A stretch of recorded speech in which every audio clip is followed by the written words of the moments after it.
देखा था, हाथरस कांड देखा था, जो कि रात के वक्त दाह संस्कार भी नहीं करते हैं। सिर्फ ये क्रिमिनल बीजेपी के, क्योंकि वो बीजेपी के नेता होने के नाते उनको बचाने की वजह से उनको जो है रात में ही दाह संस्कार कर दिया जाता है, और आज तक भी उसके भी घर वालों को आज तक नजरबंद किया हुआ है। ऐसे ही सबको नजरबंद कर दिया जाता है घरों में। पीड़िता को ही और ज्यादा प्रताड़ित हमारी सरकार करती आ रही है, और ऐसे जुर्म करने वालों को, रेपिस्ट को खुला छोड़ दिया जाता है। वो रिहा होकर आते हैं तो ऐसे लगता है कि देश की देश को आजाद करवा कर आ रहे हैं। शायद वो देश को आजाद कराने के लिए जेलों में बंद थे, तो वो निकल के आ रहे हैं। उन पर फूल माला, उनको फूलों की माला पहनाई जा रही है, फूल बरसाए जा रहे हैं। सिर्फ जो एक प्रोपेगेंडा चला रखा है कि बुर्का की पाबंदी है, उसमें कैद है, ये वो हजार बातें करके जो है इस तरह से महिला को बंदी बनाया जाता है, और ये कहा जाता है कि आप बिना बुर्के के आजाद हैं। क्या ये आजादी है?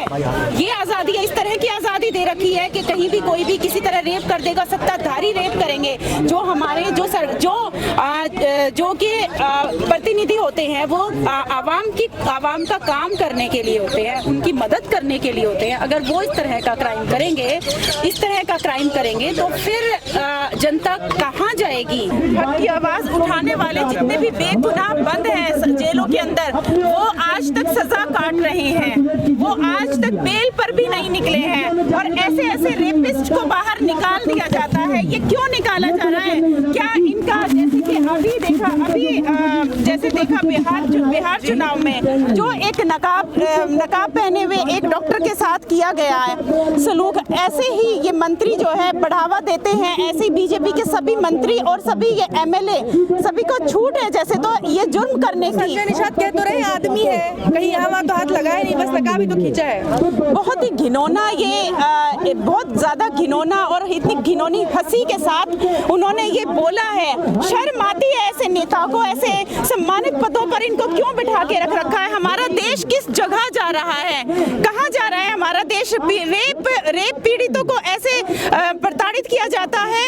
और भूषण शरण सिंह के खिलाफ भी इसी जंतर मंतर पर देश की महिला पहलवानों ने प्रदर्शन किया था, और आज वो कह रहे हैं कि कुलदीप सिंह सेंगर लड़ाई लड़ रहे हैं और उनके खिलाफ षड्यंत्र किया जा रहा है, वैश्विक षड्यंत्र, और वो लगातार लड़ रहे हैं, और उनको आजादी मिली है, इसका वो स्वागत करते हैं। देखिए, हम इतने सारे रेप देख चुके हैं हमारे देश में। जैसे पहले भी देखा था, हाथरस कांड देखा था, जो कि रात के वक्त दाह संस्कार भी नहीं करते हैं। सिर्फ ये क्रिमिनल बीजेपी के, क्योंकि वो बीजेपी के नेता होने के नाते उनको बचाने की वजह से उनको जो है रात में ही दाह संस्कार कर दिया जाता है, और आज तक भी उसके भी घर वालों को आज तक नजरबंद किया हुआ है। ऐसे ही सबको नजरबंद कर दिया जाता है घरों में। पीड़िता को ही और ज्यादा प्रताड़ित हमारी सरकार करती आ रही है, और ऐसे जुर्म करने वालों को, रेपिस्ट को खुला छोड़ दिया जाता है। वो रिहा होकर आते हैं तो ऐसे लगता है कि देश की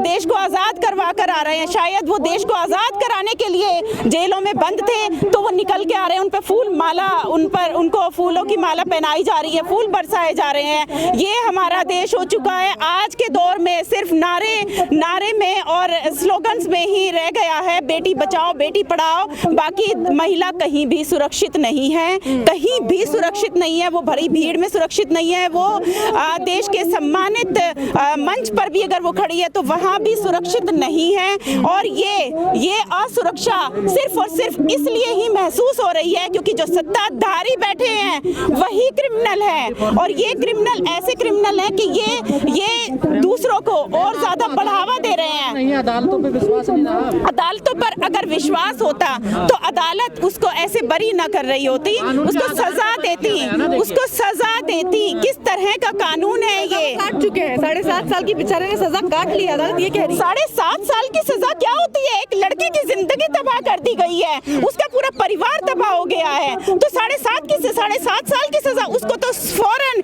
जबकि उसका जुर्म साबित हो चुका था। जुर्म साबित होने के बाद उसको अब रिहा कर दिया गया है। कोर्ट के मुताबिक उसका जुर्म साबित हो चुका था, तो उसको सजाए मौत होनी थी।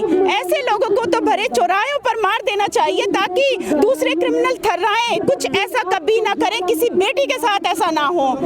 अगर यही हाल किसी नेता की बेटी के साथ होता, क्या कुलदीप सेंगर की ही बेटी के साथ अगर ये हाल होता, किसी ने उसका रेप किया होता, तो क्या आज उसको बरी कर दिया जाता? है उम्र कैद की बात हुई है।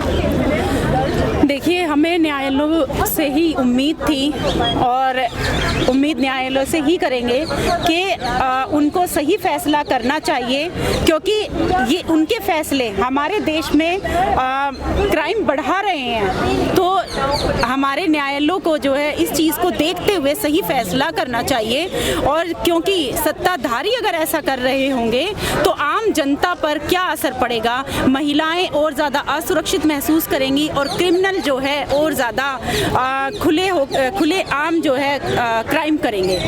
अपराधियों को क्या लगेगा इस फैसले से कि उन्हें मनोबल भी बढ़ेगा क्या? उनका मनोबल बढ़ चुका है, इस फैसले से उनका मनोबल बढ़ चुका है। वही मैं कह रही हूँ कि इस तरह क्राइम बढ़ेगा, क्रिमिनल खुले आम क्राइम करेंगे। प्रधान जंतर मंतर पर पुलिस कह रही है कि आप लोग कानून का उल्लंघन कर रही है, परमिशन नहीं है, आप लोग धरना प्रदर्शन करने आ गए यहाँ पर। तो हम अपनी आवाज़, जो आवाज़ हम कहाँ उठाने जाएंगे ये बताइए। जंतर मंतर ऐसी जगह है जहाँ इंसाफ की आवाज़ जो उठाई जाती है, एक नागरिक का जो अधिकार होता है, हमारा देश जो देता है, वो यहाँ आकर हम उठाते हैं। तो इसके जुर्म के खिलाफ हम कैसे बोलेंगे? क्यों सरकार हमें जुर्म के खिलाफ बोलने नहीं दे रही है? क्या चाहती है सरकार? मेरा उन सरकारों से भी मेरी अपील है, कृपया करके महिलाओं की तरफ ध्यान दें। सिर्फ और सिर्फ वो ये ना कहें, सिर्फ जो एक प्रोपोगेंडा चला रखा है कि बुर्का की पाबंदी है, उसमें कैद है, ये वो हजार बातें करके जो है इस तरह से महिला को बंदी बनाया जाता है और ये कहा जाता है कि आप बिना बुर्के के आज़ाद हैं। क्या ये आज़ादी है? ये आज़ादी है? इस तरह की आज़ादी दे रखी है कि कहीं भी कोई भी किसी तरह रेप कर देगा, सत्ताधारी रेप करेंगे। जो हमारे जो कि प्रतिनिधि होते हैं वो आवाम का काम करने के लिए होते हैं, उनकी मदद करने के लिए होते हैं। अगर वो इस तरह का क्राइम करेंगे तो फिर जनता कहाँ जाएगी? लोग कह रहे कि अगर कुलदीप सिंह सेंगर की जगह कोई कासिम होता तो काउंटर हो गया होता। देखिए, मैं थक गई।